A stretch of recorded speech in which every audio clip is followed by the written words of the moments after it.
You know where you are!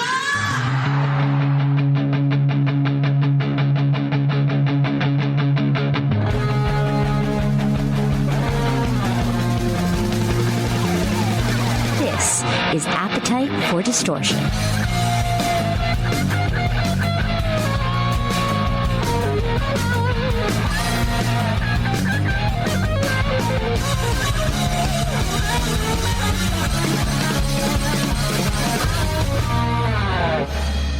Welcome to the podcast, Appetite for Distortion. My name is Brando, episode number 419. We're going to do a couple of fan reviews today, combine them as we invite, before I go into my whole spiel, it's going to meet, because we're closer in proximity, but we're still far apart. You're a New Yorker, but not really. Paul. Paul Western? How do I should have asked before. I'm sorry. That's all good. It's Worston. And yeah, from your perspective, because my wife grew up down there, I'm Canadian to him, Ryan, because I'm north of Westchester. So I'm really upstate.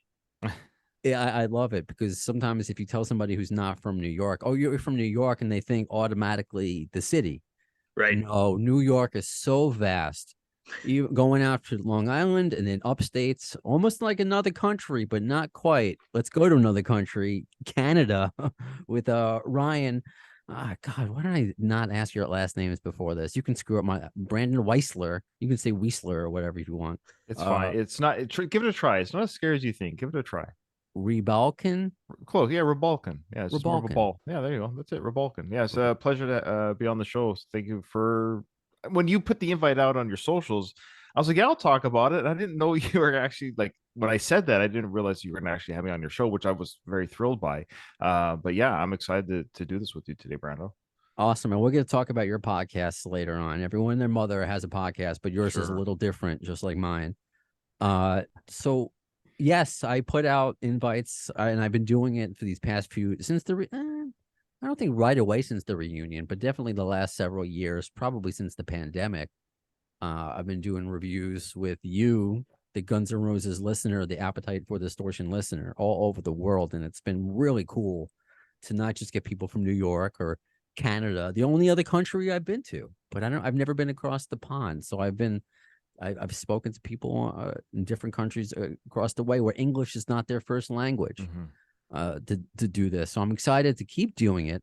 But as I told you both off the air, I got daddy brain, man. I mean, I'm glad baby Brownstone's sleeping in the other room. And it's every one of the listeners who have a kid, they're like, enjoy this time. It goes by quick. Yeah. And what you said is right. Just lack of sleep, all that. It's the greatest thing ever, all that. So whenever I get a moment when I'm not interviewing, let's just say Aaron North from Nine Inch Nails, ex Nine Inch Nails last episode, it's been harder to schedule as many fans reviews as I would like to do. But I got to be a man of my word. And the fact that not just you, Ryan, and Paul have been eager, I'd be remiss if I didn't give some other shout outs to people who wanted to do it, but just couldn't for scheduling or my scheduling. Lori, who also went to Paul, went to the same show that you did. She went to Saratoga. And Benny Fella, who went to the same show as you did, Ryan, Toronto. I want to say thank you to both of them. And one more time, I got to say thank you to Adam Kale for not just recommending the last guest and setting that up with Aaron North, which was a great conversation.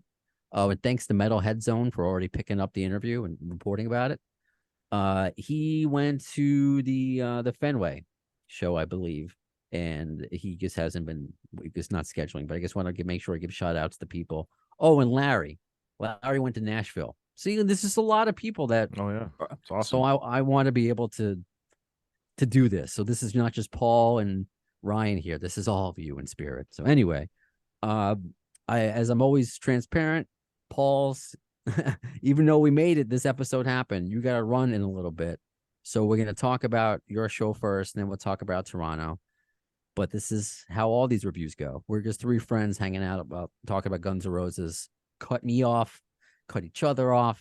If you disagree, if you agree, this is just us talking about your favorites, the highlights, and probably not really lowlights of these shows. That's what I'm getting from these reviews. There are no lowlights. You may have your opinion on things, but they're not bad shows. So let's go to, like I said, Paul, you first. SPAC, as the cool kids call it, upstate New York, Saratoga Performing Arts Center. And I've always wanted to go there. I mean, it's not that far of a drive from Queens. Like, I could do it. Yeah, you definitely could. I actually met a couple from Staten Island who started out at 11 o'clock, didn't have tickets, got them on the way up. So, Staten Island's, even just getting out of Staten Island is like it's so hours. Only us New Yorkers can laugh at that. Sorry, Ryan. No, I can. Well, I understand the words. I understand the words. Fair enough. Well played. Well, we have places like that in Canada. I actually lived on an island called Vancouver Island. So any Canadian listener, especially for British Columbia, will know that it can be a pain in the butt to get off an island. I understand. So that's. And then where in Canada are you, by the way? Well, I'm in Ottawa right now. I'm in the military, and this is where my posting is right now. But I've only been here for 2 months, and yeah, so that's where I am right now. But home is pretty much Victoria, British Columbia. That's been my born and raised there, and I worked my military career there. But I'm just in Ottawa now for the next few years. Yeah. Oh, awesome! I will say I've spent most of my Canadian time in Ottawa. There you go. I dated a girl from Barhaven. Okay. And nice. we bonded. I've told this story, but I guess I've never told it to somebody from Ottawa. We, back in the day when they had LiveJournal and you would do these online diary entries before there were all these other social media talking about your life. And that's how you met people sometimes. Yeah. So I had Axl Rose and Guns N' Roses in my interests. And this is before the podcast. And this girl found me and we became webcam pals. It wasn't like that, but we kind of dated for a little bit. Canadian girls, they're crazy. But where is she now? She worked in porno and now she's underground, or yeah, maybe. She defriended me on Facebook a few years ago. Maybe when she saw that I got married, and she that might have been the we're not going to be friends anymore. Anyway, sorry, Paul. No, it's all good, Ryan. That was well played. I Thank you. appreciate the lyrical reference. Yeah, that's so you can tell you're on a podcaster quick. So, Paul, where are you in relation to Saratoga Springs? Do you often go to this venue? I do, yeah. I'm right outside of it. I grew up about a half hour away from it, so it's really where I've seen the bulk of my shows. Cool. Unfortunately, I missed the gang when they were here. They opened for Aerosmith, actually, in the late 80s. I think Appetite was only about a year old, but I didn't make it to that show. So this was my first time seeing them in my home venue, which I can't thank them enough for coming. I got to be honest. It's for them. It's an extraordinarily small place. I was going to ask you, what's the size? What's the crowd capacity? Yeah, maximum capacity is just over 30,000. Actually, there's only 5,200 in the amphitheater inside. So a lot of folks on the lawn watching the screens. I mean, the acoustics are awesome. It's a well distributed amphitheater. It projects. Oh, it's really outdoors. Well. It's outdoors. Yep. Oh, yep. I see. So the amphitheater has like 5,000, but then everyone else is on the lawn type thing. Is that correct? Yep. Yeah, okay. You got it. And it's a pitched lawn, so people can fall down when they have drank enough. And but ideally, all see the stage and hear the show. So, and Axl actually came out. I don't know if you guys have read about it at all. It was on Twitter. I still refuse to call it X, but you know what I mean. Yeah. That he wasn't feeling well. I guess actually he was throwing up for 2 or 3 days prior to the show. So was that where he mentioned his voice wasn't as good as he wanted? That he was that the show? That is the show. Yeah. And I got to be honest. I saw him in 2021 down at I guess it's MetLife. I always want to call it Giant Stadium. Me too. And I thought he was sharper at this show, even though he was apologizing, which just shows how much he cares about each show and about only 30,000 fans. And again, that's a tiny crowd for him. So I was impressed with that. I was psyched. He made that statement. I was not disappointed. They did 27 cuts. There were a couple you could tell he was under the weather. Once he made the statement and then did the song, you're like, yeah, okay. But really, I could count him on one hand out of the 27. I like this show more than 2021 because the band had filled out more. In 2021, I don't think they had Melissa with them. I'm not sure Dizzy was with them. They were. I'm 90% sure they've had Melissa since the reunion started. Yeah. I think. Oh, really? She was there. Yeah, and Okay. this All has right. been there since the Illusions, so he's Yeah. always been Oh there. yeah, no, I knew that, but for some reason I didn't remember the band as full of sound. Okay. Interesting. No, I yeah. don't know. Can I comment on Melissa real quick, just Yeah, if I please do. forget? So the people behind me, you get this at concerts. I've been to a lot of different shows for different bands, and sometimes you get people around you that are great. Sometimes you get people that don't stop talking. Even at a concert, it's like, can you just watch the show? Like this is a concert. Right. You paid a lot of money to watch this act. Anyways, so there's people behind me, even with the music, and I could still hear them talk about certain things. And when Axel was introducing the band near the end of the show, the person goes, I don't know who that is about Melissa. And I'm like, oh, Fairweather fan behind me. And you could tell they were Fairweather fans. I think they were criticizing Axel throughout the show. I wasn't really listening to the words, but the way their tone was. And then, but when they introduced Melissa, I'm like, okay, you're a Fairweather fan. The fact that you don't know who that, like, to say I don't know who that is, like, okay, so which is fine that they're there. Don't get me wrong. Maybe they'll become new fans again or reinvigorate their fandom. That I never begrudge people going for whatever their reason, but I just I don't know. I'm a bit of a snob, I guess. I don't know. I'm the deep Hey, cut guy. Play the deep cuts fan in the Well, crowd. that being said, then, and I'll ask the same thing to you, Ryan, because I talk about this, the fair weather fan or the average fan, Right. maybe, because we're us being here right now, we're not the average fan. No, So I know. we know Melissa Reese, we know perhaps you guys got to experience. I can't wait to talk to you both about that. But for the majority, they go crazy when Sweet Child of Mine is being played Yeah. still. So I don't. I'm just curious if that was your experience, and also Paul, like the demographics of the crowd, like what kind of people did you see there? sure. Yeah, it ran the gamut. Which I am middle aged, and I was middle aged at the show, so it worked out. I mean, there were folks there. So the one couple I mentioned I was talking to, they had also gone to Chicago, and I mentioned missing Guns when they were here in '89, and she told me she wasn't born yet. So I was like, okay, that's good for you. But then there were some older guys hanging out, some older gals. It was cool to see, and some folks bringing their kids to their first show. So How little kids? Because I That was me. understand. I brought my 11-year-old son. It's a awesome, huge GN'R fan. Like nice. legit. He knew every song.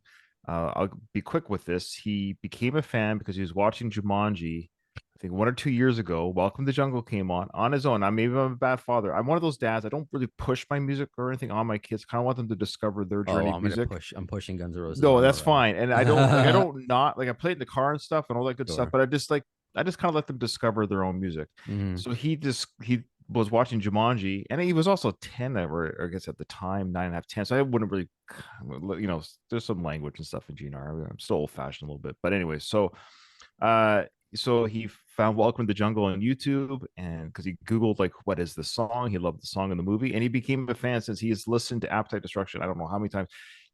When Perhaps got released, he listened to it 50 times before the concert, like in 2 days. He wouldn't stop listening to it. So like Wow. he is a fan. He just loves Guns N' Roses. So I'll talk more about that. But yeah, kids, it was my son's first time, and then my 6-year-old came with me too, and it was actually his second time. So Oh, I love that, and yeah, I'm glad yeah. you brought that up too. Because Paul, do you have kids?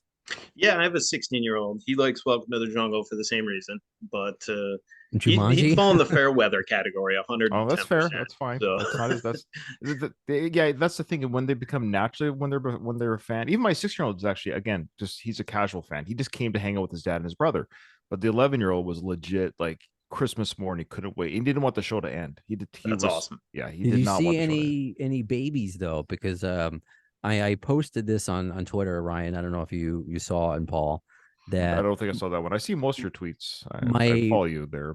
my wife just this past weekend, as we talked about our GNR obsession, she saw Dave Matthews for her 61st, 62nd, 63rd time, whatever, at the Right. Seattle Gorge.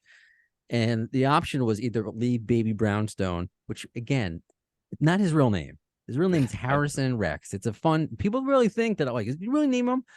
Yeah, I named him after heroin or a house. No, I didn't want to name him Axel. That would have been too crazy, but I named him I named him Shackler. That's his name. That's awesome. So I was either going to leave him with me for a week, which was just too much with work, or take him with her, and she was going with a friend. Her sister was there also, could watch him. And the second night, he was being good. Sister got a lawn seat because I guess it was kind of similar to Paul, to kind of where there were a big lawn in addition to the seat. He had the big headphones on. My wife's like, how's he being, back there? Oh, he's great. He's just looking around, being happy. Okay, bring him up here. So his first he was great. He fell asleep. We got a little fussy, got a bottle. So his first concert was Dave Matthews. Damn it. I could have brought him to Guns N' Roses last month. That's what my wife said. She's like, we totally would have been fine at GNR. But so GNR, they better keep touring. Okay. So as we're talking about shows. That's a discussion point there. Because I love the fact that you went with kids, with your kids. I hope to experience that one day. Yeah. Yeah, we're getting to the point though, Brando, where not to doubt. I don't know. I don't want to take away from Paul's time here, but I have thoughts about that. Yeah, we'll cross that bridge if and when it happens. So Paul, well, who listen, did you go with? I just want to point out a couple of great tunes, and then Brian, I'm all for jumping into that dialogue. I'm still like doing this for Christmas time new album. What year? What year? Christmas time? Right? Yeah. I made a remark also on Twitter because I think did I say that I posted the photo of my son with the headphones on Twitter? That's what I meant before. Okay. But I made a remark how the Rolling Stones announced a new album. Nirvana is putting out unreleased tracks. I don't know if they're songs or live stuff. Snooze. But it's more stuff. And then I'm like, we got perhaps in a video. That's cool. If you're a Nirvana fan, that's fine. I don't mean to. For me, they do nothing. They're nothing to me. They're so. Okay. I understand their place in pop culture. I get it. I understand it. I was there when it was big. I was there, when I was smelling Teen Spirit. I was there. Mm-hmm. You go back and listen to Nevermind. If you go back and objectively listen to it, I challenge you to really say this is something you would listen to over and over. I don't know. You go back to listen to Appetite. That's what I mean. We'll have to do. And then you listen to Nevermind. Nevermind sounds like the same song minus Polly Wants a Cracker. Anyways, sorry. We'll have to do a GNR Nirvana episode because we've done GNR Metallica episodes. So you're just getting me thinking because it's a whole can of worms. Oh, I know. But I'll tell you what, I'd love to see it. I'm staying out of the argument, but I would love to see a Nevermind Appetite face off. I just talk about the relationship between Kirk and Axl, and there's so much there, but that kind of circles back to you, Paul, and your experience at SPAC. Because the guy who I've talked about Metallica with, Brandon also, but he does a Metallica cast, and he posted about the SPAC show, saying that I don't know if it was his brother went. And he would rather have had GNR cancel than have a less than performance. Where I disagreed with that, saying, well, if you cancel, there are a lot of people. Yeah, Paul, you live close by, but there are people like you said, travel, make plans. They may not get that other date. Better give a lot of notice. A little, it's kind of a lose-lose situation. But it sounds like you weren't even dissatisfied with that. No. So. Not at all. In fact, there was a moment, you mentioned being there with your son and you're just so happy. There was a moment I'm listening to Civil War, beverage in hand, just like, I'm so happy right now. This is the coolest thing that's happened in months. I'm glad the show was when it was. My son's about to turn 16. That's going to be another awesome moment. Hopefully he keeps me on the road, but but yeah, it just, I thought it was a phenomenal show. I really did. I really thought the sound was excellent. I thought the selection of songs was great. I still find it hilarious that when Absurd comes on, half the crowd looks around like, what? Right. I think, did you post about that, Brando? I know somebody in the GNR I did. Oh, what did I post? It was funny. I forgot. I post a lot of funny stuff. But, but it's true that people have no idea what that is, and there's still those of us who love the song who are like, what is this still? But more of just it's I think that's what adds to their enjoyment and Axl's performance.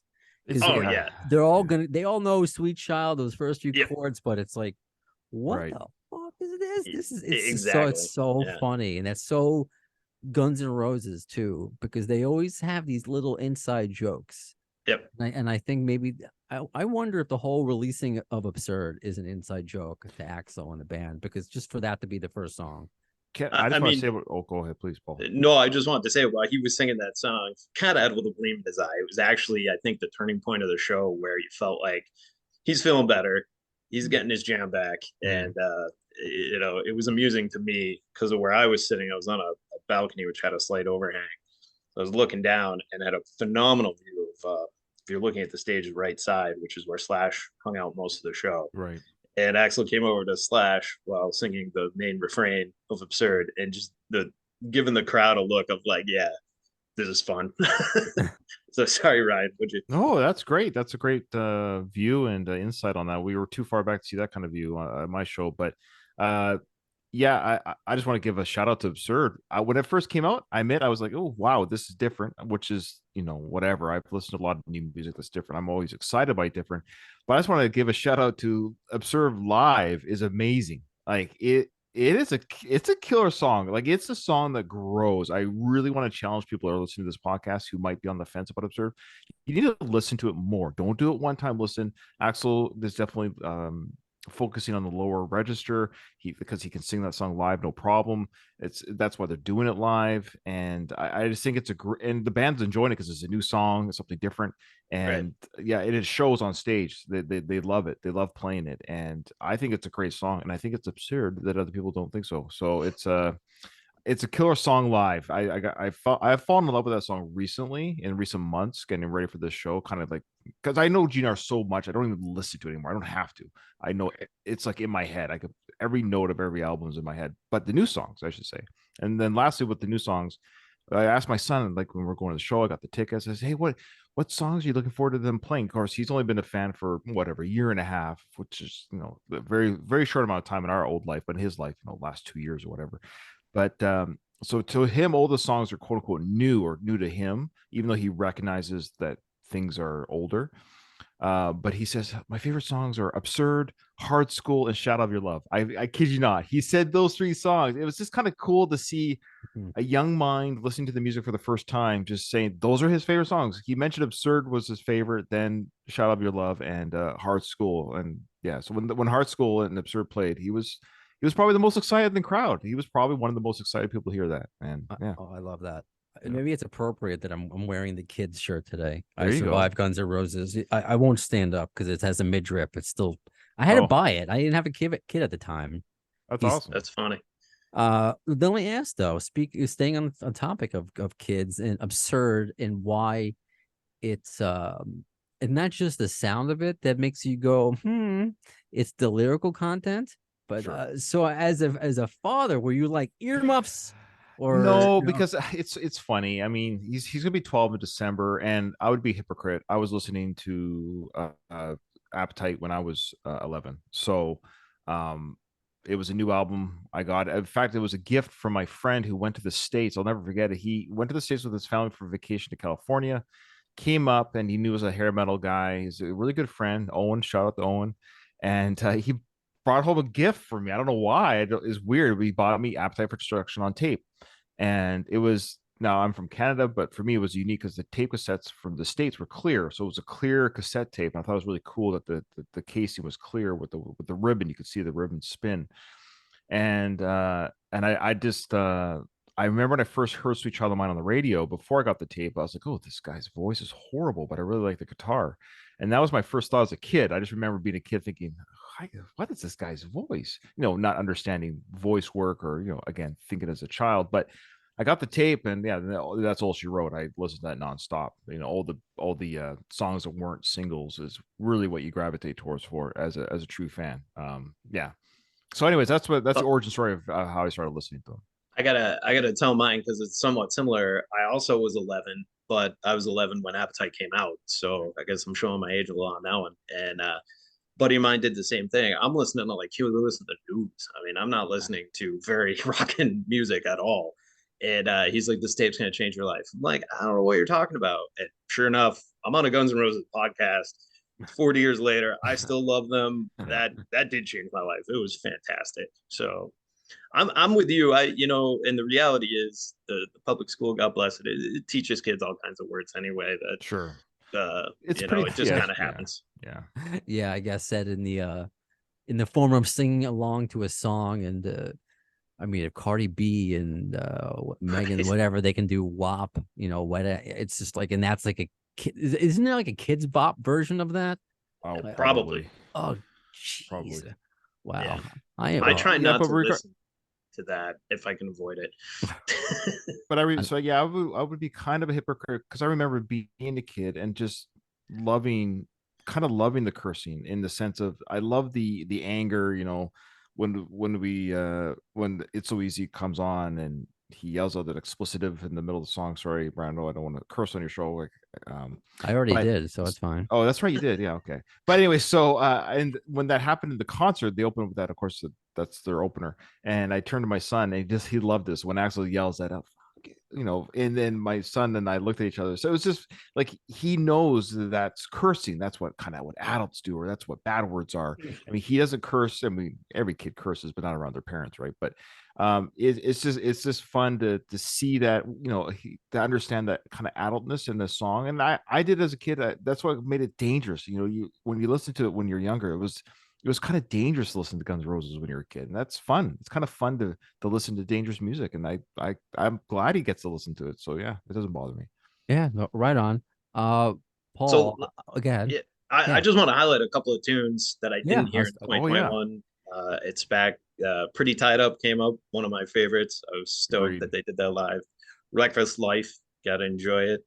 Um, they did do Hard School. They had that one in there. They had Perhaps. It was early on in the show. He was warming up, but it was great that they busted it out. And Hmm. I already said Civil War.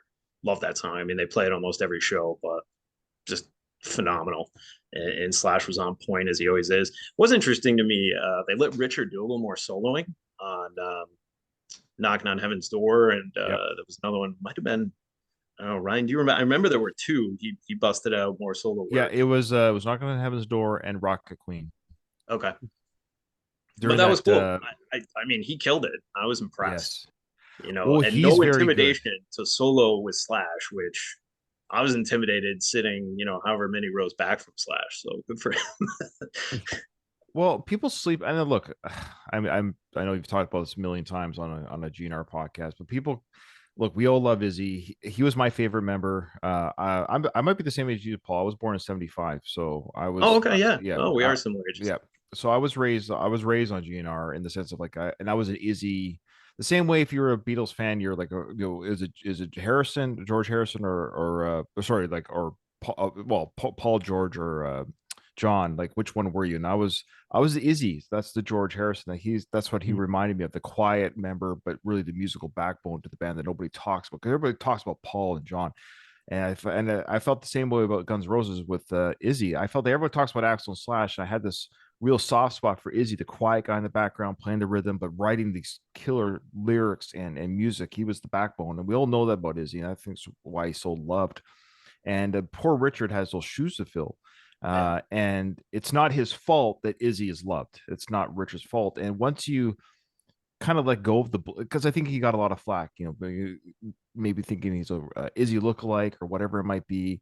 But he is an accomplished musician, a wicked guitarist, and more than a rhythm guitarist. I almost feel bad for him in some way, because when you see the solo work that he does, very technical, very good, and he can shred. I mean, even Izzy wasn't a shredder, so it's yeah. So he totally fits the band now for sure. We all miss Izzy, but watching him live again, this is my second time seeing him live.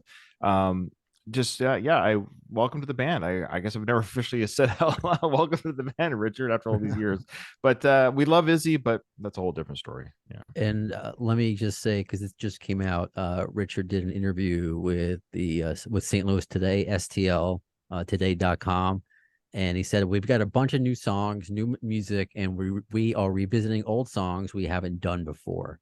So I guess there is a lot more to look forward to. So maybe we're joking about Wow. Christmas, Paul, but maybe, I don't know, maybe we'll get it for Hanukkah. That'd We be don't know. insane, man. That'd be It's insane. it's the Oops. fact that the it's Chinese democracy is here. That's the alarm. It's Chinese democracy Sorry tea about time. that. That was my my No, alarm for all something good. else. It's but what this is like because there was such a long dead period of the band, and the Right. fact that like yeah, I joke about other bands giving us more, whatever that means, of the selfishness of the fan or what the fan is. Of course. They're doing it. There's positive experience. There's things to come. There's still excitement. There's still the mystery behind the band for whatever reason. It gives me plenty of content to It's talk about. insane, dude. It's insane that this band, who's essentially released like a double album, like let's Appetite, then an EP with a few new songs, but then previously quote unquote live tracks, and then the double album, and then a cover album, and then 20 years later, Democracy. It's insane that they have the people that show up. That just shows you the level of fandom that like I won't say they don't deserve it, but part of me is like, I don't know if you guys like no other band can pull this off. The fact that Axel can do this just shows you the power of Axel, his genius, that everyone that's a fan of Guns N' Roses understands. There's such a unique name me another band that could do this, that could almost give you nothing for 25 years. And I had 45,000 people at my show. It's insane. Like, who's showing up to this nonsense? Oh, it's the same passion that brings you both on here. And let me ask Paul, because his timers are going to go right. off in a few minutes. See what I do? I tie things in together. I like it. I like it. Did you? That was my timer to kick Paul off. Come on, man. We could chat for a while longer. This Go ahead. step a couple steps back. Did you get a chance to see Dirty Honey? Did you go early? I did. enough? Yeah, So- I definitely did. And actually, the lead singer is from a town that's only about 45 minutes from the venue. So he was having a blast. He put a game out there. And I can't remember, did I mention on or off air about, I think it was on air where Aerosmith was at SPAC and GN'R opened for him. So Dirty Honey was sure to do an Aerosmith cover song as part of their set, which I thought was some sweet symmetry to the reunion. And I thought it was cool when Axel was talking at one point. He kind of looks up and he looks around and he goes, "I remember this place." And I'm like, "That's awesome. You Oh, you were that is here one cool. time and you remembered it, so that was cool." Oh, that's awesome. Yeah, I want to make the trip, and I'm probably if we can have the kid, I may have because Right. I've done the traveling within reason, Baltimore and Hershey, and a couple years ago. But I just remember when I did radio up in WPDH, we would always, which is I don't know how far Poughkeepsie is from you. It's like an hour or a couple hours. Yeah, like an hour and a half probably. Yeah, so I mean something to give tickets away to. I mean that's like a Right. normal radio station thing to do. So I'd always Yeah. hear about the beauty of Saratoga, and which Yeah. part of it was actually captured in the very cool lithograph. Did you get Oh that? yeah, Or you did guys have seen that one, I'm sure. But Oh yeah, do you have a I show? had to and do tell? it, Brando. Yes, you I got had to it. grab her. That's nice. Very Um, nice. And Oh, and my beautiful. buddies actually joked that it was like watching an old Roadrunner cartoon because as soon as they scanned my ticket, there was just that puff of smoke, and I was at the merch table. And as it was, I got 188 out of 250. So Ooh. it was they were going. They were going Wow. fast. But yeah, no, it was a cool look. And yeah, so I apologize, guys. I got a jet shortly, but I'll drop you with this bomb. Of the three songs, I'd be curious how you guys would rate them, rank them. Forget live, just in general, because I think I would probably favor Heart School. Actually, is my favorite Return song. Drop Absurd behind that, and then perhaps I liked, but I've always been more of an Appetite than a Use Your Illusion guy, and I felt like perhaps has a very Use Your Illusion vibe to it. So discuss. Well, Ryan, let me ask you. What's That's fair, Paul. I think you kind of. I think Hard School was the easiest one to get into right away. I think when that one got dropped, it was just like right away, like, oh, this is old school Hard School. It's even spelt incorrectly, LOL, right? You know, K instead of SC. So like it's easy to kind of get into.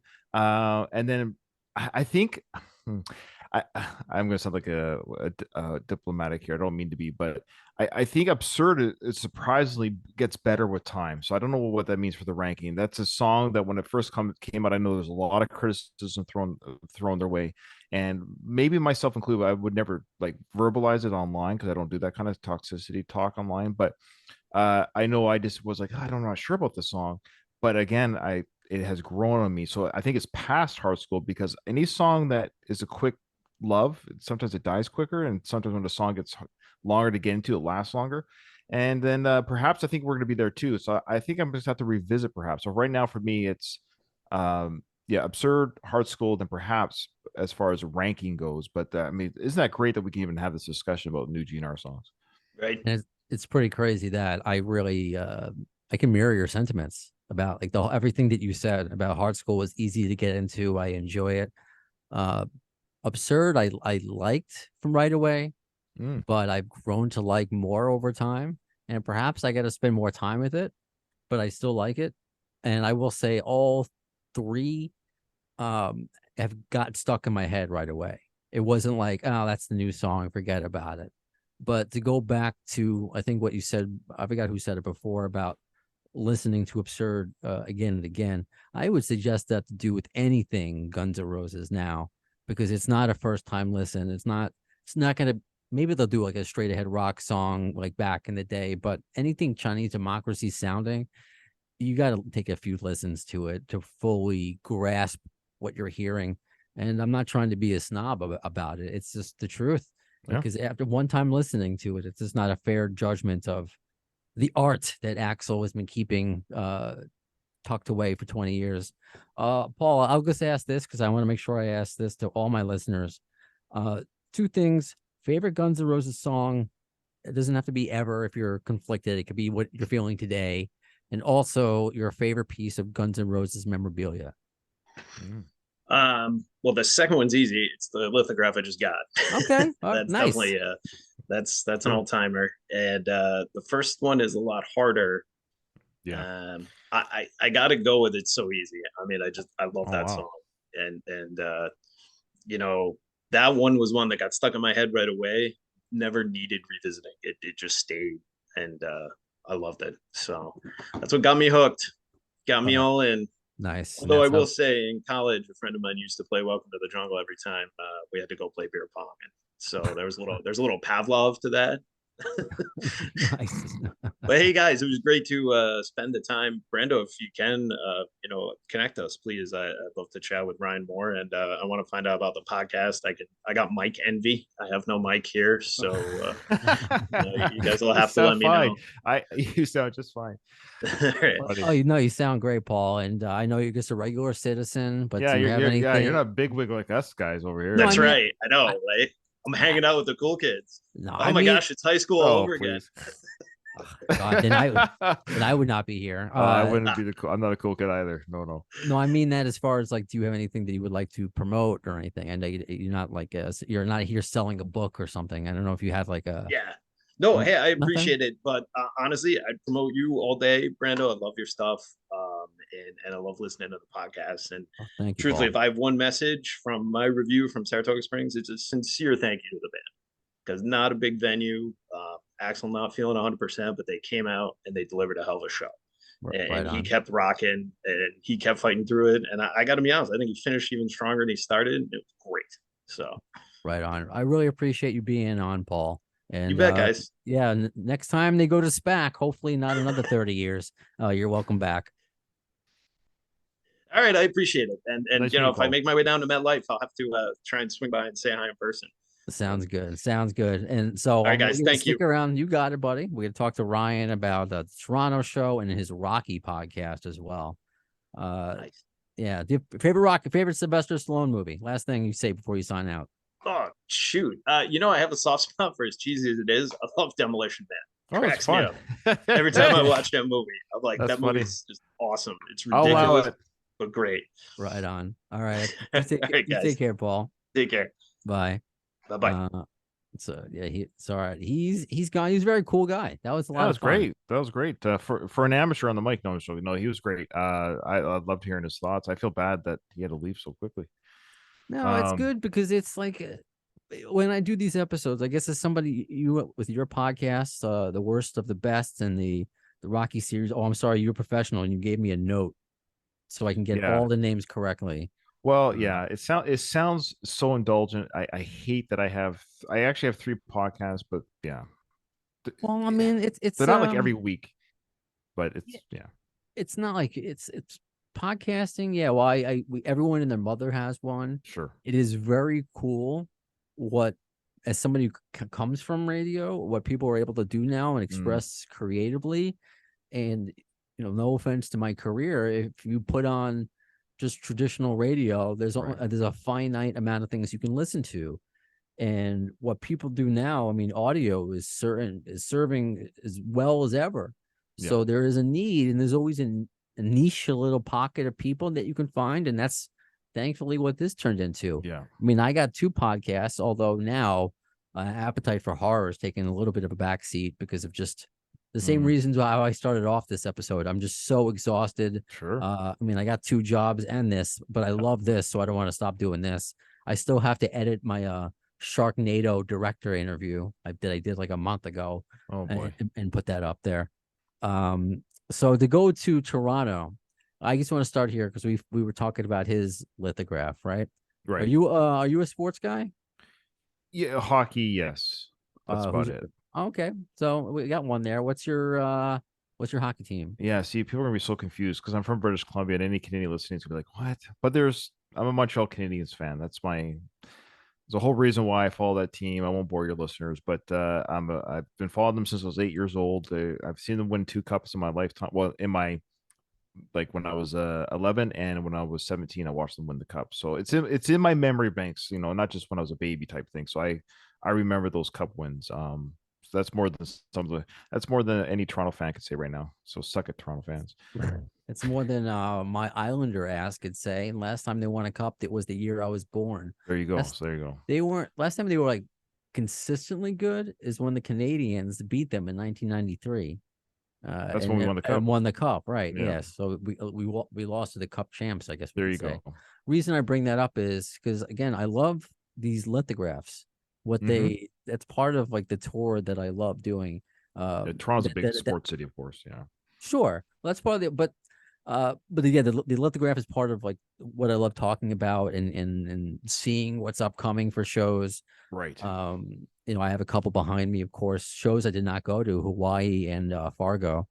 The only one I do have that I went to is on my other wall, the Gangs of New York with Duff when they were at MSG. Oh, nice. I did not want to get the one at excuse me, at MetLife because it was Thomas Edison themed. While I did get the T-shirt of that, but I'm like, Thomas Edison, I don't really care. I'm like, I kind of wanted something Giants themed, sports themed. Sure. Because they did that in Fenway Park in Boston, and I like when they do that. I love the one they did at Wrigley Field a few years ago. It was kind of like a big league shoe thing. So the Toronto one, they have beasts versions of the teams. So it's like a hellish looking Blue Jay from, an evil looking Raptor. Toronto Blue Jays, Toronto Raptors. Didn't they just have a 3-eyed monster for fucking the Maple Leafs? They couldn't make a Maple Leaf demonic. I would say they probably just didn't want to draw any attention to the Leafs. That's why. Why ruin good artwork? Let's just all right, stick fair enough. Yeah. So let's talk about the rest of your show because we did talk a little bit about it throughout, but I want to hear specifically about Perhaps and a song that I missed out on and I was hoping for, not Perhaps, which in addition to Perhaps, but There Was a Time. I believe that was the debut of this tour for the North America tour anyways. To have that play live. So yeah, before we get to that, I'll want to set up the stage just a little bit. So again, I brought my 16-year-old and my 11-year-old. We drove from Ottawa to Toronto, which is a 5-hour drive. So it's not an easy drive. So we left like 11 in the morning, got to the hotel. I've never been to Toronto before. Really terrible traffic. Toronto, it's just terrible hockey team, terrible traffic. Anyways, so we've got our parking. And I kept saying to them naively, so you have to keep in mind, I've been listening to these guys. This is my 4th time seeing them live. I've been listening to them since '87.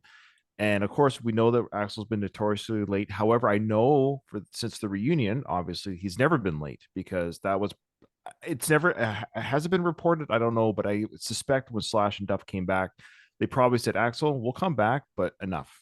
We're professionals. Slash and Duff are absolute professionals at this point in their life. Like, Velvet Revolver and Duff just being Duff. They're like, we're going to go on stage and we're going to give them a good show, but we're going to go on stage at a reasonable hour and we're going to leave at a reasonable hour. Is that your understanding?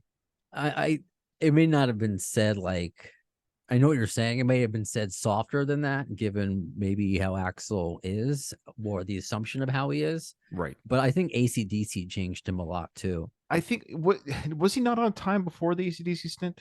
He was, but I think it was for certain shows like festivals, like the Coachella and Oh, I that. guess so. Yeah, you're right. You know what? You may be right because that was what 2018. Was that when that was? It was 2019. around early the same time, but I think that really kicked in the gear. But Cemented it. you Yeah. cemented it. But they're probably right that it's like, we're all 60-ish.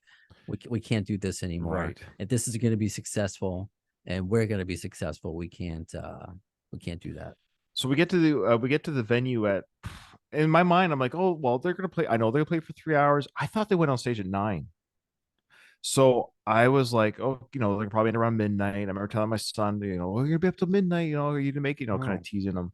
And so we get to the venue at like 7:45, and we get into the long lineup for the t-shirts. And we get to our t-shirt, and they're all sold out in the sizes for my son that would have fit him. So we got him a long sleeve, which was, he loved it because it was a long sleeve and it cost me more. But I was like, whatever, it's his first time, so I got him the long sleeve. Anyway, so I'm thinking, I'm like, during this time, like I haven't heard the Pretenders play the opening act. I'm like, when are they must have. So I'm thinking to myself, oh, wait a minute, they've already come and gone. And then I'm like looking at my watch. I'm like, I think Axel might, or the guys are coming on stage sooner than later. We sat down our seat at 8:05, and at 8:15 they were on stage. I couldn't believe it. I was only in my seat for 10 minutes. So if we had missed, I don't know, a light or something, and I gave myself an hour breathing room just in case. In that hour breathing room, I'm glad I didn't make it 9 o'clock anyway. So we saw the whole show, Yeah. 3 hours straight. Now at the very end, Axel said at the end, we're going to skip the encore because we're running out of time. And the crowd kind of like, oh no, hey. But I was like, well, I knew they were nearing the end of the show, but I'm like, I wonder why he said that. But it's funny, he said they're running out of time, and right after that, the notes of Coma kicked in. So I just thought that was hilarious. I don't know. I don't know if anyone else in the crowd thought it was funny. I don't know if Axel was trying to be funny. They didn't do an encore, but he says we're running out of time. We only got a few more songs, but we're gonna play the longest song in our catalog next. Oh, I love that. Yeah, they played the whole thing, no shortened version, and he sounded amazing on Coma. Now, yes, at the end when he does that whole like long diatribe of vocal work, he was struggling. This is the end of the show, and it's that high vocal range. But the low vocal range, he's killing it. And I wonder, what are your thoughts? Are they gonna is the new album gonna have more lower range stuff? What do you think are they gonna play, are they gonna record to what he can sing to live more now? Remains to be seen. I think we're still gonna get the vocal tracks that may have been recorded with Sean Bevan all these years ago. And maybe some additional, because that's what they said about Perhaps, that it was all recorded this year, which obviously not the entire song was, because They saw Brains on drums for. Yeah, I mean, Perhaps. it's been in existence. The last episode I did with the former 9 Inch Nails, Aaron North, he's like, I heard Perhaps 20 years ago when he worked for an online magazine, Buddyhead, like we would get these things in the mail, Right. people just wanting to send it to us to review. So he's like, I felt like I heard that 20 years ago. So so certain things were added. As far as new stuff, you're probably it's so funny to use this as an example now that I think about it. It's gonna be like Rock the Rock, probably the Looney Tunes song. Where if you remember, one of my favorite parts of like doing an interview, like when we learned so much about Axl in the studio, in addition to the Sean Bevan interviews, was with these former Looney Tune writers that Axl kind of records 3 different ways, and then he marries them together to create that whole vocal effect. So I think that might be the approach. If I had to guess, because I noticed in this show, the first third of the show was lower range songs. Like it was like, Mr. Brownstone, Bad a Session, It's So Easy. A lot of these lower baritone, and he was probably resting his voice, but I found the first half of the show was resting his voice, because when he does the lower vocal, and he killed it. It was sounded amazing. And then that part in Coma, though, at the end of the show, when he's like, no one's gonna bother me anymore. When he's doing that part, it was just like, it was perfect, like studio quality, perfect. And You could also, I'm all over the place here. I want to talk about, okay, I want to talk about Axel and his mood. Now, again, the first time I saw Guns N' Roses was 3 months after the St. Louis riot. It was at Tacoma, Washington, 1991. So this is pre-release of Use Your Illusions. They were touring the like. I remember this was the first time I saw a concert because I'm a huge concert goer. Even by the age of 16, I'd already seen about 20 different bands or shows with different bands. So the fact that they were touring without releasing the albums was weird to me. I remember thinking like, we're gonna. So I saw their show and their songs for the first time live, like Estranged, Coma, November Rain. All these songs we saw live for the first. Like we didn't know the songs. I We knew know, the it's Appetite crazy. songs. That's crazy. I know. It is crazy, and Izzy was there. So this was the only time I ever saw Izzy live. So 1991 Tacoma, Izzy was there. You know the do you have the GNR, of course, the Live Era CD? Or Yeah. Yeah. yeah, of course. The Rocket Queen, when Dove's like, oh, what do you say? Shine a light on these guys or whatever. Turn a light. That was our show Oh, okay. in I like Tacoma. that. The It's like turn reason the being, lights on these fuckers or something, yeah, maybe something like yeah, that. turn the house lights. Yes, right, turn the house Yeah. lights. And the reason why he said that is because the Tacoma crowd was insane. They were. This was back when concerts were dangerous. When like I you mean, they didn't know still if you were kind gonna. of are, but I know what you mean. No, we're talking. You felt a little nerve. I mean, I was only 16 as well, but still, I was just like, you're there, but the like fights are breaking out in the stairs. People are bum rushing the floor. Security just goes, oh, whatever. You know how in the States right now, you guys are like robbing stores and they're just walking out and it's like no, no one's doing anything. That was like the state of concerts back when I was a teenager. They would just like people would flood the floor from the stand from the seats, and the security be like, I'm not stopping 100 people, bum rushing the floor. Sure. Anyways, this was 3 months after the St. Louis, so everyone's kind of tense right now because Axel, has left us, so don't piss off Axel. This is the don't piss off Axel stage of their career.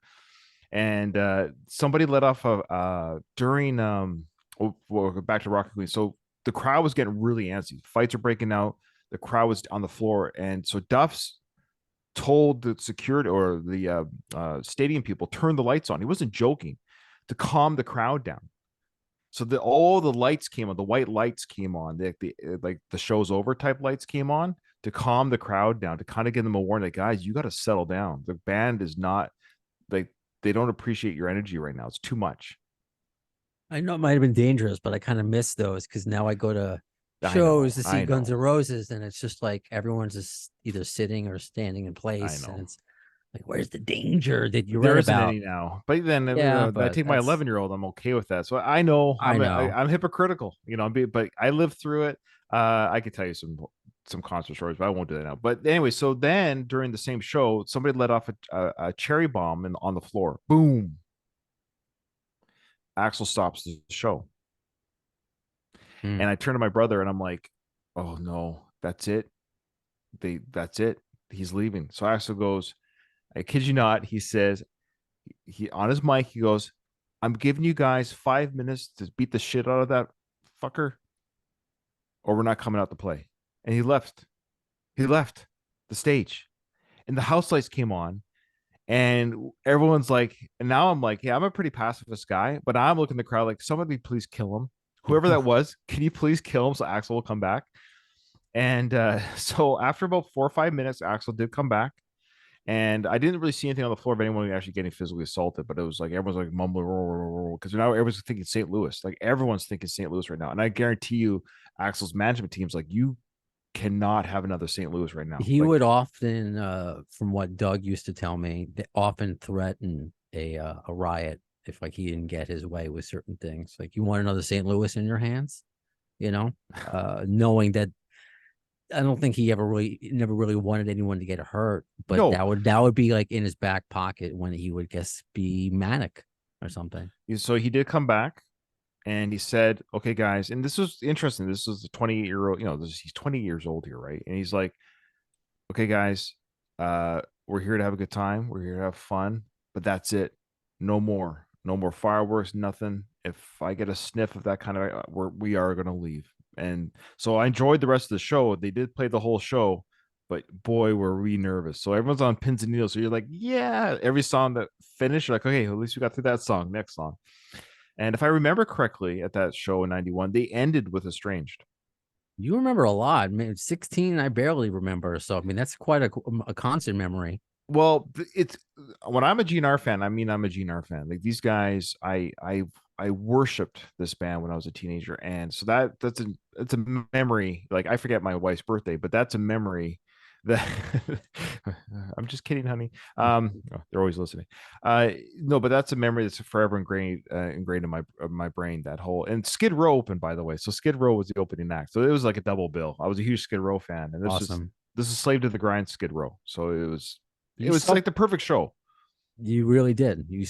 When we often talk about, fantasy shows or is there a concert, it's like a question that gets asked a lot. If you have a dream concert you would like to go to, and I just would love either a pre-Use Your Illusion show like that or during the actual tour because of the danger, Yeah. because of just of a lot of reasons that you said and you experienced the opening acts. Just absolutely incredible, but not quite the same feeling in Toronto. No, so I was actually thinking about that. So that discussion or that story that I brought up, I hope didn't bore our listeners because that ties into what I saw in Toronto, meaning now that I'm older, right? I'm 47 now, turning 48 next month. And, I've been a fan of this band. I've journeyed, I've aged with Axl, and I'm okay with the happy go lucky Axl that was up there. He smiled. Mhm. He was having fun. But he took it very seriously. There was a time during November Rain at the very beginning, near the end of the show here as well. He flubbed a line or wasn't happy with his vocal work, and he made it kind of like an angry, old school, angry Axl face, but not at the crowd, but at himself. Like I can do better. And this is where I give him a lot of forgiveness for his vocals. Because on the high, there's some Coma was weak as far as like high end at the end there, like as far as vocal work goes, like if it's objectively speaking. Uh, when he tackled the Strange, one of my favorite songs, of course, of all time, it was a little bit rough in some spots because the Strange is just a high vocal work all the way through. But where I forgive him, because one, it's live, he's 60, he gives it all. He does everything that his body will allow him to do. And that's to me, that's saying something. I hate it when these armchair singers or whoever they think they are, oh, Axl, Mickey Mouse, or whatever, they hear online. I'm like, guys, he created this music at the very, I know I'm all over the place, but he created this music that you love, and he's doing the best he can with what his muscles in his throat can do today live and show after show. And he's not dialing it in. He's not just playing the hits. He's playing Perhaps and Bad Obsession and Pretty Tied Up, and it's insane that he's playing what he's playing. He doesn't have to. They could go out there for 90 minutes, but no, they go out there for 3 hours. It's basically two shows. There's bands that play for an hour and 10 minutes and call it a night. I saw the set list for the Aerosmith farewell tour. There's like 14 songs. Yeah, it's If I went to that show, ugh. it's The set list I thought was like I would have been so disappointed. So I mean, GNR fans, it's like, yeah, we don't, it takes us 20 years to get music, this and that, but it's they, when they give us stuff, it's like the max. So that's he doesn't have to do 3.5 hours. He doesn't. No one told him that he needs to do that. And the fact that he does that, and it's amazing. It's not just New York City or LA. He's doing that in upstate New York. He's doing that in Toronto, which I know is a big city, but you know what I mean. He's doing that everywhere. He's treating everywhere with those smiles. He's not mailing in any show, regardless of market, and that's important. And the set list keeps changing. It's not the same. You need to have a spine of music as far as a backbone, like what to deviate from or your hits. Not every band, nor should they be Dave Matthews, that just has like a different set list every night, but they're not the same. They're not that's not who they band. are. They're a jam band. So that's not a right. That's not a fair comparison. So, but if you're going to compare to which. Yeah, I think Aerosmith is a fair comparison. I think Aerosmith's a good comparison. Here's another, and I love Metallica, Aerosmith. but they split it up into 2 nights. Yeah, they did a 5-hour show in 2 nights. Axl and the boys did a 3-hour show one night. So it's right, and so you can argue, okay, would that help his voice? But then it's like you're getting less songs and less. So it's always damned if you do, damned if you don't. Yeah. But you have the same mindset as I do, is really appreciating what's in front of us because it's not always going to be there. What is his obsession with Wichita Lineman? Why does Axel sing this song? I love it too, so I'm obsessed with it. He was I probably a huge Glenn Campbell I fan. know, but this is selfish, Ryan, and like I just when I went pee during that, and a lot of people did. And I hate being that guy, but I had to go to the bathroom, and I wanted, so I was like, I don't have any connection to Jimmy Webb, so I don't have any connection to the Hey, artist. I don't. that's fine. I didn't really know Glenn Campbell either. All I know is that my mom would tell me about Glenn Campbell and how he was suffering from Alzheimer's, like my grandma. So I have great memories of associating with that. But just the way he does the song, It's whereas we're nice, talking about vocally, is I think maybe his best vocal performance right? throughout the show. And I love the way the band sounds, that it's that stripped down Again, acoustic. So it's something, I don't know why it hits me the way it does. well, it's Because good. it's I'm not glad a it's song, because it's not a song that I knew of it, but I never spent time listening to it. Maybe I have to But hear the original to appreciate their hear cover. the well, I mean, I've heard the original when Glenn Campbell was on. Yeah. It's on YouTube, go like Midnight Special, or Right. even I think he did like Austin City Limits or something like that. But yeah, it's cool. I don't know. I love Axel's version more, and I hope. So what my fantasy prediction is, it's going to be maybe like a Lies thing where they have the songs that are already out, like how they have with Uzi Suicide, but they're going to do with Perhaps and Hard School and Absurd, and then they'll put in Right. some maybe live tracks. I would love to see or covers, but I would love to have a recorded version of Wichita Lineman. So that's okay. See, look at this. We don't have to agree. We agree on Absurd and the ranking of the new songs, but I mean, and you're not the only one to say this. And that's such a low hanging fruit take, and I'm usually better than this, but that's just me being honest. Like and I hate that I feel that way. You know what I mean? But because I like to enjoy life and enjoy things, but that would be maybe that's your opinion. It's fine. I could do without knocking on heaven's door or Live and Let Die. Well, see, I couldn't even say Live and Let Die because my wife loves it because she's a huge Paul McCartney fan. I'm the same. You and I are very simpatico. If they decided, I've never enjoyed Live and Let Die. I don't enjoy Paul's version. I don't enjoy. I don't enjoy it. I skip it. I've skipped it since I was a teenager. Okay. In fact, the only time I ever listened to it is when I happened to watch him live. I think it's radio has killed it for me. Maybe surprisingly, it hasn't done to their other hits, but it's just those two for whatever reason. Unless they bring it back, Tracy and Roberta, then I'll happily. Sure, the best performance of that ever was that tour. Yes, which I got to see. I saw them again in '93 during the Bad Apples tour. See, that's just amazing. So it's kind of, in a way, trying to relive. I don't know. You didn't see that Skin and Bones tour, right? So it's like, no. I feel like that's a throwback. So if you see those videos of, is that the one I saw? Was the Skin? I saw them 91, 93, and then they had their, of course, the big break as a band, so to speak, for a while. Now what's that Canadian town though? The Saskatoon. What is it called? Well, so there's not Saskatchewan. There's another show that's Saskatoon is Saskatoon, but they had the riot in Vancouver. Samsonite. I was way off. All right. So I was there for the riot in 08. I was there for the 2008. So I bought tickets. My wife, my brother, and I were like, "Hey, we're going." This is the Axel and the band, right? No Slash, no Duff. It was Buckethead, and but I was still very excited because it's Axel. I in my mind, I was like, "That's fine. I'm going to go see an Axl Rose live." That's what you're doing, right? That's what I did. Yeah, so you're just seeing Axel live, which I would anyways. It's not really an issue. That being said, so we were standing outside, doors hadn't opened yet. It was like 7:30. Like me and my brother, like something's going on. Because my brother actually worked security at concerts himself at the time. And he's like, something's going on here. They haven't let people in. I'll never forget the security guy coming to the window, doing this, like no bueno, waving his arms, no bueno, kind of no good. And we're like, what do you mean? Wizard of Oz? No way, no how. Yeah. And as you know the story, Axel didn't make it through customs apparently or something like that. That's the story, but I don't know what he was probably not feeling it. Knowing Axel, he probably just had some sort of like mental health, whatever. But the story was I don't know if you heard the official story, but apparently he didn't go through customs. What it was, it didn't work out. This was the Vancouver show. Yeah, right? 2000. I think it was 2008 Vancouver. So the riot broke out. 2008 Vancouver? Was it 2008 or 7 or 8? I think that's what threw me off. So 2002 was it that long ago? Chinese Democracy Tour with Buckethead.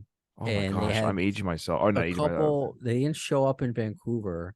They kick off the tour.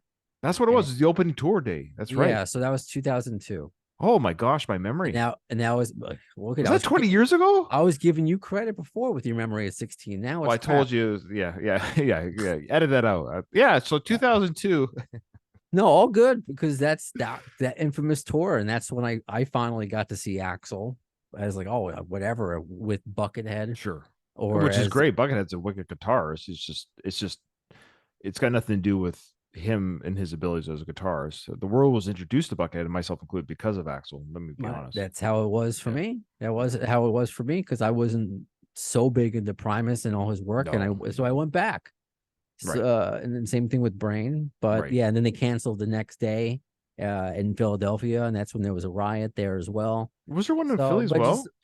yeah, so Oh. there's a riot and roses, man. So they had them, and just to think about what we're talking about now, these shows going off without a hitch, him performing under the weather, him smiling. It's just 20 years ago, 21 years ago. That's a lifetime ago, man. And so yeah, whatever Axl we get now, it may be the best version of him. It may not be your most favorite version of the band. It may not be your most favorite version of his voice, but I think this is the best version of Axl Rose as a person. And Yes, that's probably the best thing to ask I for. think out of he's everything. happy.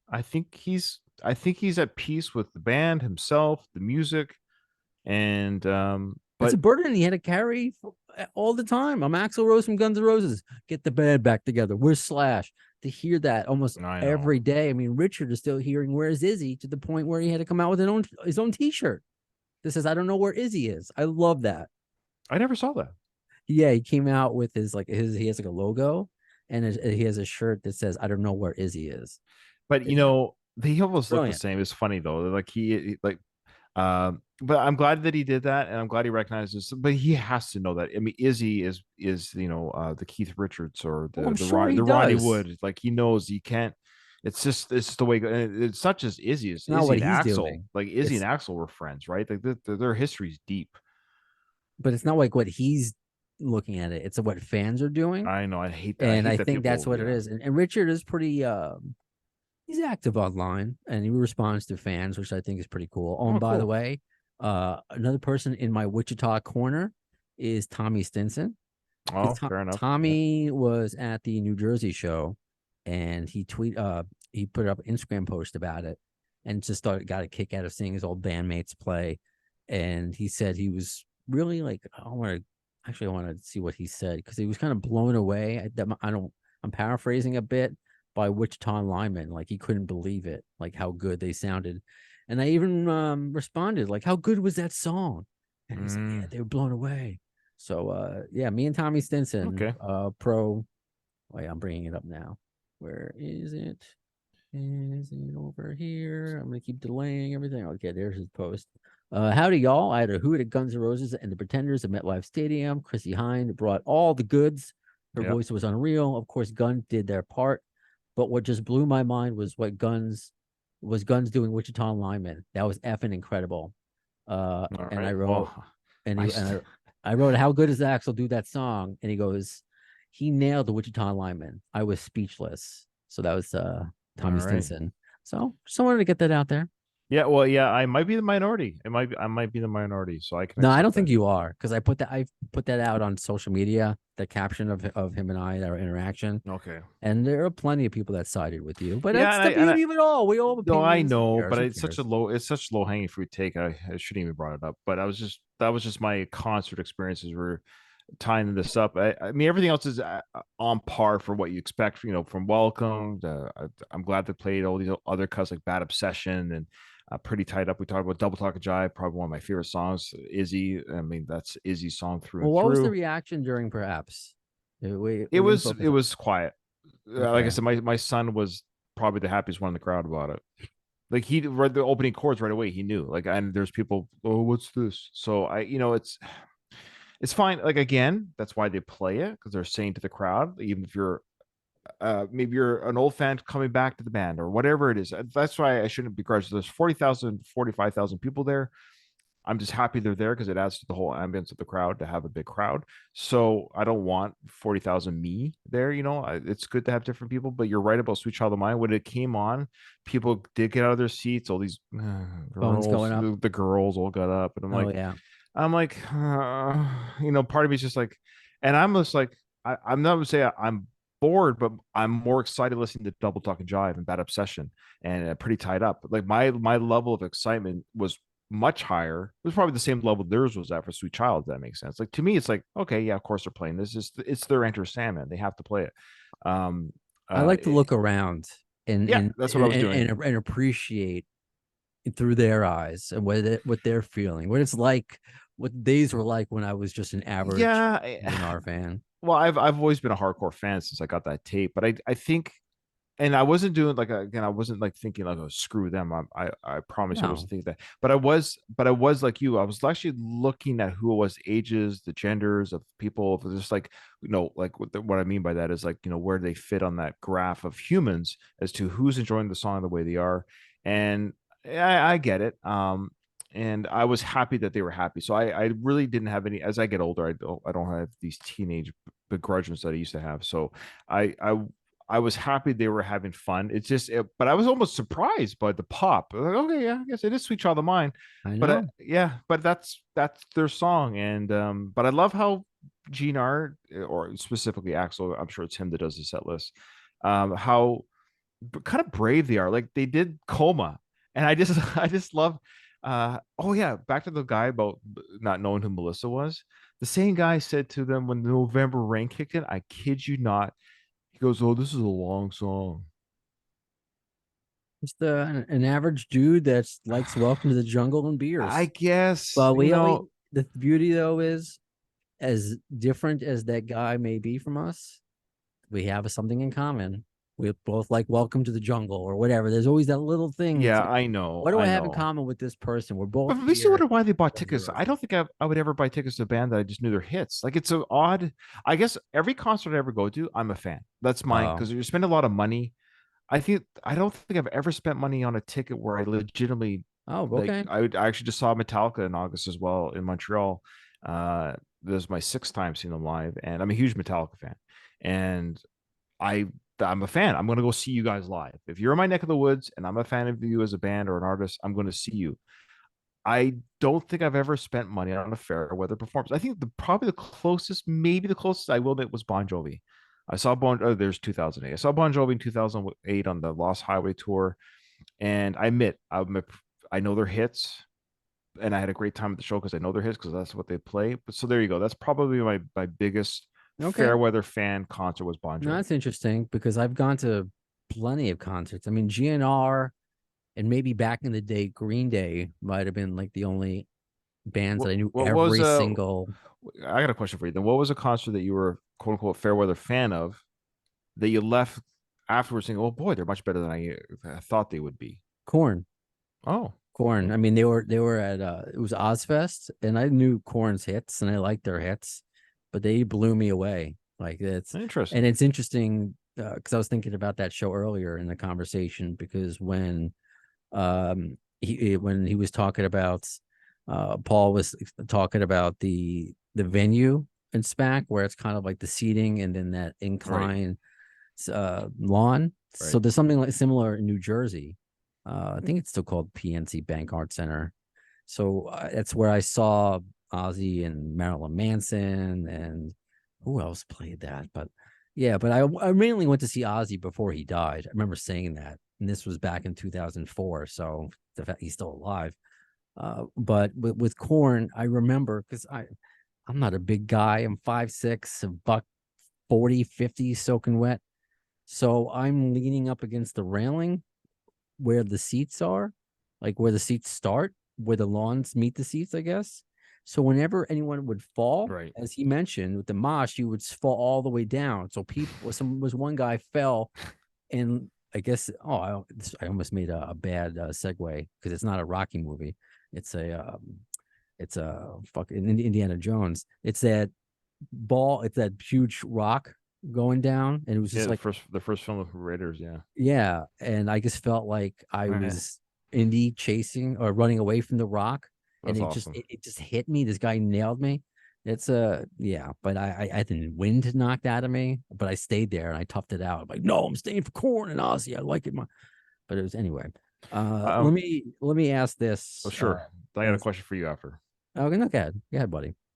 What's your question? Oh, well, this is a criticism. I've always had this for GNR. Again, this maybe I'm speaking a little bit more low points because it makes for a little bit better conversation. But um, why do they do so many covers? I guess that's where the Wichita lineman maybe comes from because of the covers. It's maybe my least favorite. But then yeah, we're talking about Knocking on Heaven's Door and Live and Let Die. So for the concert I saw, granted they played 29 songs, which is like almost the highest of the tour. I liked out 29. That includes Coma, Estranged, and November Rain of the show, right? So I really liked that with the set list. They played There Was a Time from Chinese Democracy, Madagascar from Chinese Democracy, and of course Chinese Democracy. So they played 3 from that album. Great. But then they check this out. They played 8 from Appetite, goes without saying. Then their next 6 covers. Like 8. So they did Live and Let Die, TVI, The Stooges, Down on the Farm, Wichita Lineman, Knocking on Heaven's Door, and Slither, which officially is a cover. But Sure. Slither I can kind of give a pass. So even 5, but I'm like, but then then they only did 4 from Use Your Illusion 1 and then 4 from Part 2. I'm like, those albums are huge. And you did 4 from each one, but you gave me 6 covers. This is where, yeah, I'm speaking selfishly, Axel. Like, I want to hear your stuff, guys. Like, I know. I know you appreciate these bands. I know but you're 60 years old, and I just want to hear Locomotive live or Shotgun Blues or like, why are you giving me Live Well, and Let Die again? two of those covers are their hits. So Knocking on Heaven's Door and Live and Let Die. Much I like know, Sweet it's like Child of Mine, Aerosmith. there was probably Yeah. a pop for them. No, Uh, it's insane. When Live and Let Die came on, there was a pop. I'm like, are you why? Am I because just? it's a hit. It's a But hit for them. why?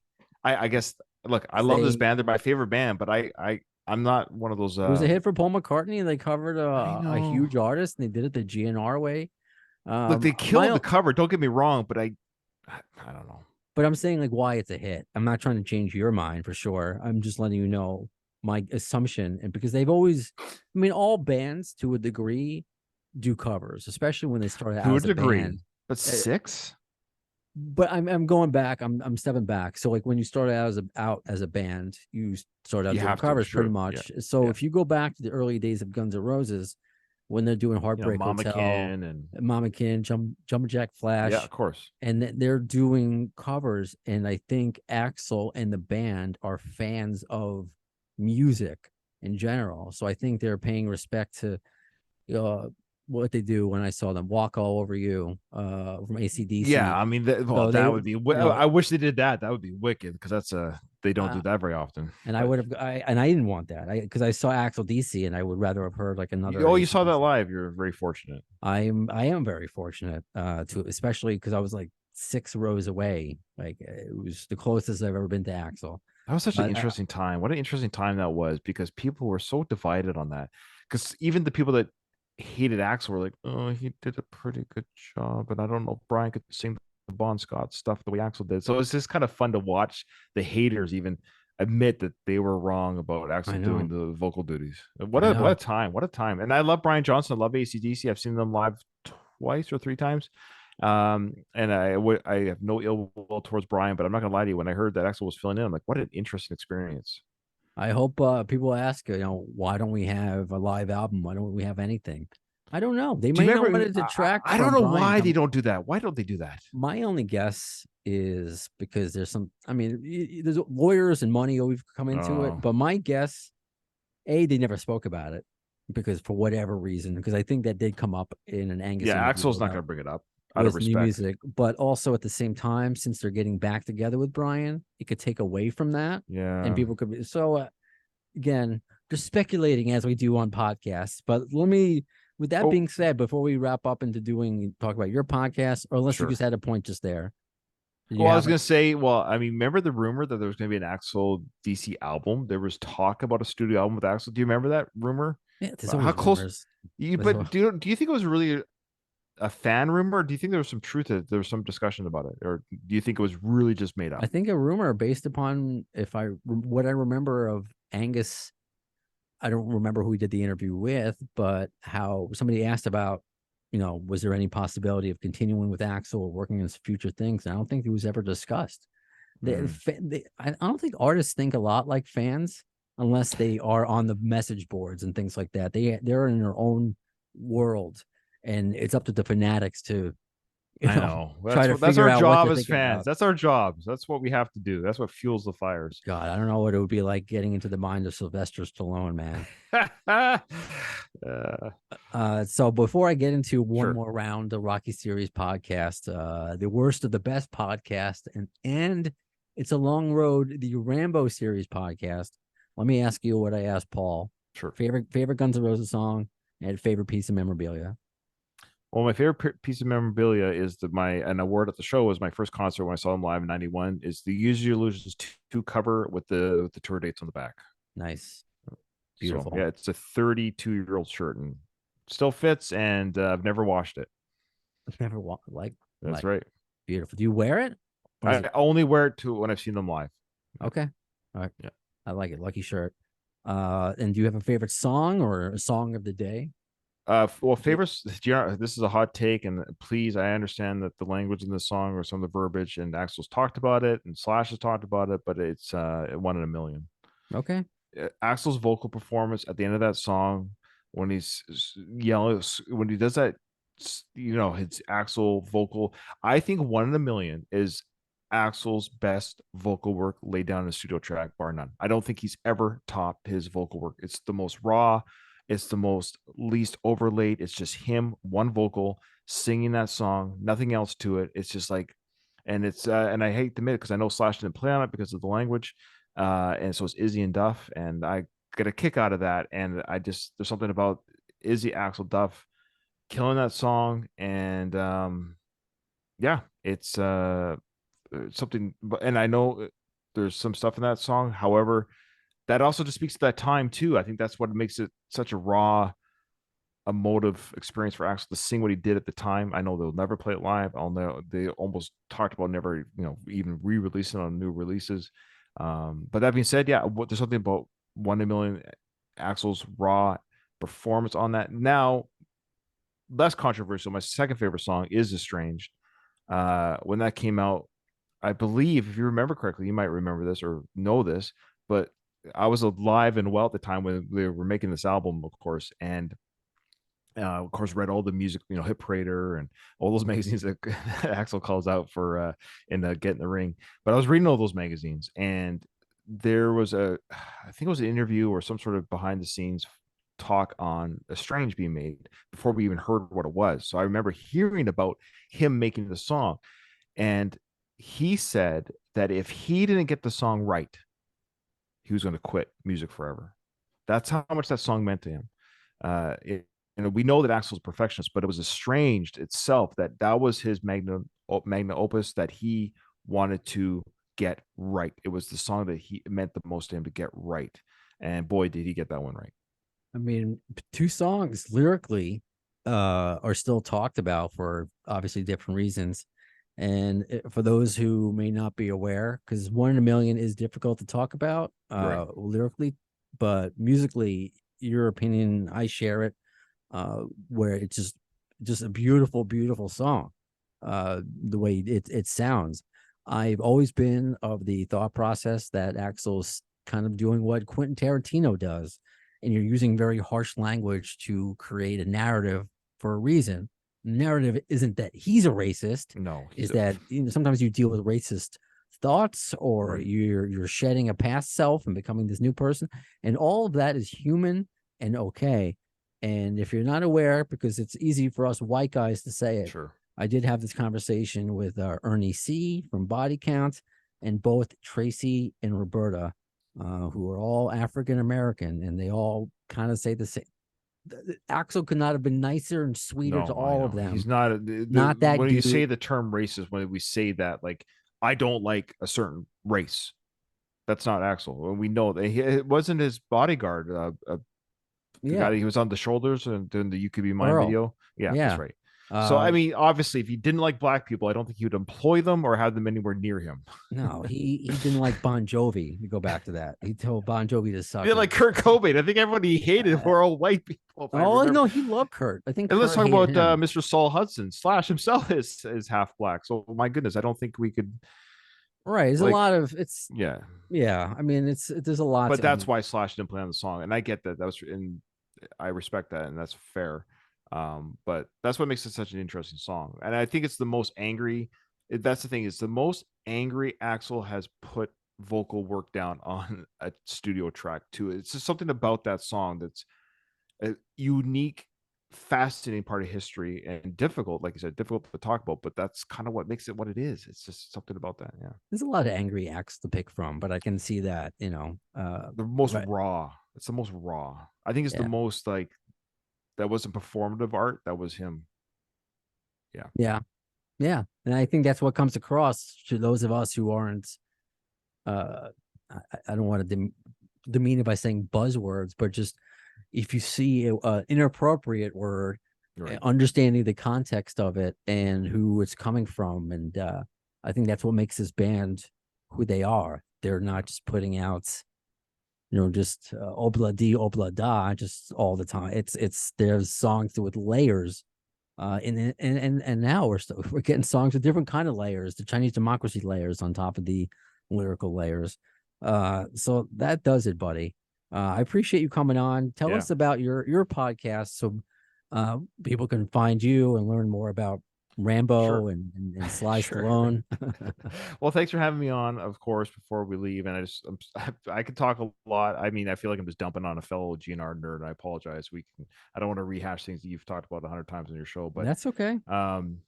So the shows I do, so if you're a Sylvester Stallone fan, okay, I do 2 standalone podcasts dedicated to his 2 biggest franchise. One is called One More Round, the Rocky Series podcast. It just easiest thing I always tell people, just Google it and it comes up where you can listen. And then It's a Long Road, the Rambo Series podcast. So for ease of learning or ease of Googling, just do Rambo Series podcast or Rocky Series podcast. My shows will come up on Google. Basically, me and my co-host, we just break down the films. Each season is the whatever season 3, of course, is Rocky 3. Season 4 is Rocky 4, and same with the Rambo films. And then we just break down the films scene by scene, talk about it, have a good time. People seem to enjoy it. Lastly, though, because that's very niche, we're talking about that right now. If you want something more broad, I do another podcast called The Worst of the Best podcast. I've been doing that with my brother for a few years now, and basically with this one is we take a best of list. It's a variety of topics from. It could be songs, artists, albums, actors, actresses, directors, conspiracy theories, whatever it might be. Kind of a top 10-ish is usually the number.